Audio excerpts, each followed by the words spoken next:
Le format podcast est énormément développé sur YouTube. Vos youtubeurs préférés en ont sûrement déjà fait un, et aujourd'hui on vous apprend à réaliser le vôtre en moins de 3 minutes. La vidéo va se dérouler en 4 étapes et on va tout de suite commencer par le décor.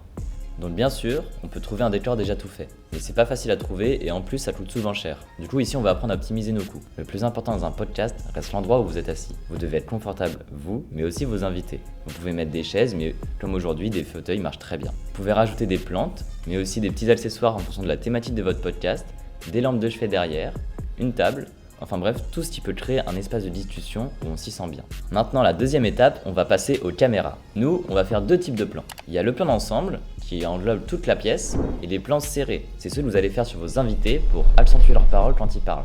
Pour le choix des caméras, le plus important c'est votre budget. Du coup, on va vous présenter des alternatives pour que vous puissiez réaliser votre podcast, qu'importe vos moyens. Premier budget, votre téléphone. Vous savez comment l'utiliser, ça filme correctement, du coup pour débuter c'est vraiment génial. Ensuite, vous pouvez acheter des caméras. Forcément il y a différents budgets, du coup on vous en propose 3 qui sont des alternatives assez correctes pour commencer. Et enfin la dernière option, celle qu'on vous conseille, si jamais vous savez que vos podcasts vont être assez espacés dans le temps, on vous conseille de louer le matériel à la journée.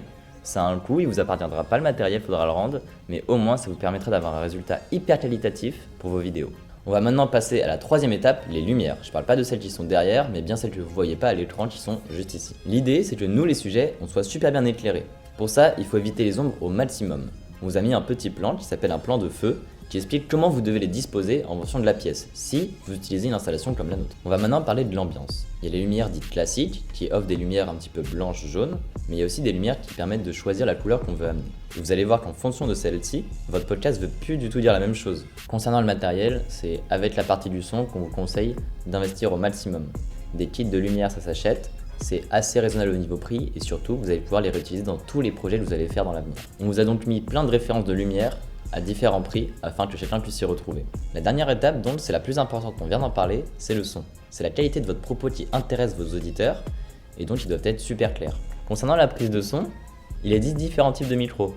Nous ici on a un micro cravate, ça se branche directement depuis votre téléphone, il suffit juste d'acheter un petit adaptateur et hop là votre prise de son est nickel. Pour ceux qui ont un budget plus élevé, on vous conseille d'investir dans des micros podcast. Vous achetez également un enregistreur des câbles XLR et c'est avec ça que votre prise son sera la meilleure possible. On a vu comment faire un décor, savoir gérer des caméras et des lumières, faire aussi une bonne prise son. Vous avez maintenant tous les éléments pour réaliser votre plus beau podcast. Si jamais vous avez des questions, l'espace commentaire est là pour ça. On se retrouve pour un prochain tuto et on vous souhaite une bonne création de contenu.